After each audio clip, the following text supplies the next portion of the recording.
আমাদের ডাট কোম্পানির মালিক আমাদের সাথে ছলনাবাজি করেছে।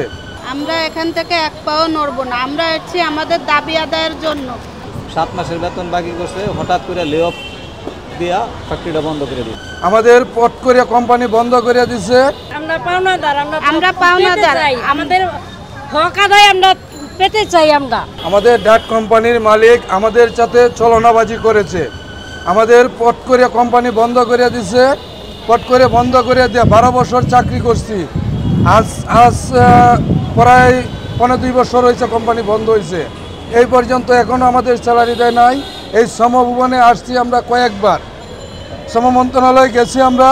এরপরে এই পর্যন্ত আমাদের যা চুক্তিপত্র হয়েছে তা কোনো কিছু বাস্তবায়ন হয় নাই, বা এই পর্যন্ত আমরা কোনো কিছু পাইতেছি না, বা আমাদের কোনো চাকরি নাই, আমাদের কোনো ইয়ে নাই, সকল কিছু দিক দিয়া এখন মনে করেন আমরা প্রচণ্ড হয়রানির মধ্যে আছি।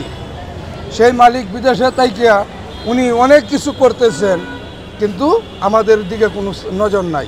আমার মতো হাজারো শ্রমিক এই ডাট গ্রুপে দীর্ঘদিন যাবৎ চাকরি করার পরে হঠাৎ করে ডাট গ্রুপ লাস্টে বন্ধ হওয়ার আগে প্রতি 7 কর্মদিবসে আমাদের স্যালারি দেওয়ার কথা 20 তারিখ যায়, 25 তারিখ যায়, আগে পরবর্তী মাসের 4 তারিখ 5 তারিখ গেলে আগের মাসের 15 দিনের বেতন দেয়। এরকম করতে করতে এই ধারাবাহিকতায় এইভাবে আমাকে 7 মাসের বেতন বাকি করছে।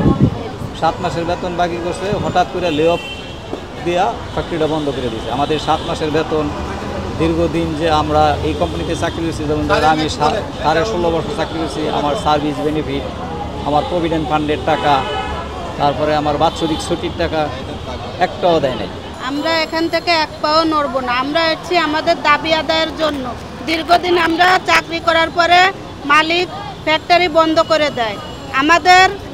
আমাদের বাড়িওয়ালা আমাদের ঘরে তালা মারে, ঘর ভাড়া, দোকান বাকি, ছেলে মেয়েদের স্কুলের লেখাপড়া খরচা আমরা চালাতে পারছি না। বর্তমানে আমরা খুব কষ্টে আছি। এই বলে সরকারের কাছে আমাদের একটাই আবেদন, আমাদের দাবি আমরা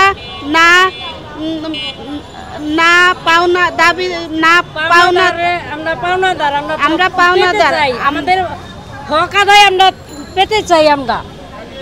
আমরা হকটা আমাদের পেতে চাই। আমরা যেই রোজগারি দেনাপানা করেছি সেগুলি আমরা পেতে চাই। আমাদের একমাত্র দাবি যে আমরা যেই রোজগার করছি আমরা সেই ইয়াটা পাইতে চাই। আমরা পাওনার টাকা আমরা পেতে চাই। আমরা একটাই দাবি, আমরা পাওনা টাকা আমাদের পেতে চাই।